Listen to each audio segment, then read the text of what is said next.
नमस्कार शेतकरी मित्रांनो, स्वागत आहे आपलं सत्याची शेती या यूट्यूब चॅनलमध्ये। आज आपण बोलणार आहोत एका जिव्हाळ्याच्या विषयावर, म्हणजे आजची कापसाची परिस्थिती कशी आहे। शेतकरी मित्रांनो, शेतात पांढरं सोनं उभं आहे, पण मनात मात्र काळजीचं सावट आहे। घरात कापूस पडून आहे, पण बाजारात भाव घसरत आहेत। खत, बियाणे, औषधे, मजुरी सगळा खर्च वाढत चाललाय आणि उत्पन्न ते मात्र अनिश्चित। हीच आहे आजच्या कापूस उत्पादक शेतकऱ्याची खरी परिस्थिती। यावर्षी अनेक भागात पावसाची अनियमितता दिसली। कधी दुष्काळ सदृश परिस्थिती।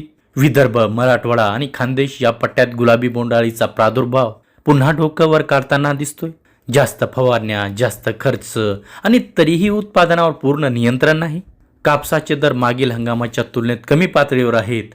आंतरराष्ट्रीय बाजारात मागणी कमी झाल्यामुळे दरावर दबाव आहे। भारतामध्ये कापसाच्या खरेदीवर मोठा प्रभाव टाकणारी संस्था म्हणजे कॉटन कॉर्पोरेशन ऑफ इंडिया म्हणजे CCI।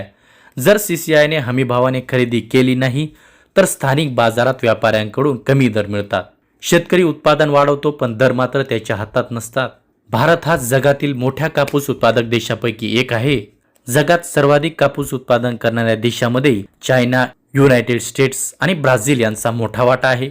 या देशांमध्ये उत्पादन जास्त झालं तर जागतिक बाजारात दर घसरतात आणि त्याचा थेट परिणाम आपल्या भारतीय शेतकऱ्यावर होतो। खर्च आणि नफा यातील अंतर काय आहे? बियाणे महाग, रासायनिक खते महाग, कीटकनाशके महाग, मजुरी वाढलेली। एकरी खर्च 25 ते 30 हजारापर्यंत पोहोचतो, पण जर उत्पादन कमी आणि भाव कमी तर शेतकरी नफ्याऐवजी कर्जात जातो। पुढचा मार्ग काय असेल तर खर्च नियंत्रणावर भर द्या, शिफारस केलेल्या प्रमाणातच फवारणी करा, बाजारभावावर लक्ष ठेवा, घाईघाईने विक्री टाळा, शक्य असल्यास साठवणूक सुविधा वापरा, शेतीसोबतच पूरक व्यवसायाचा विचार करा। शेतकरी मित्रांनो, कापूस हा फक्त पीक नाही, तो आपल्या कुटुंबाचा आधार आहे।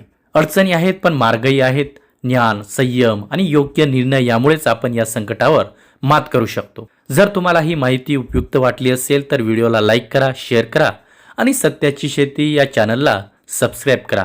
धन्यवाद।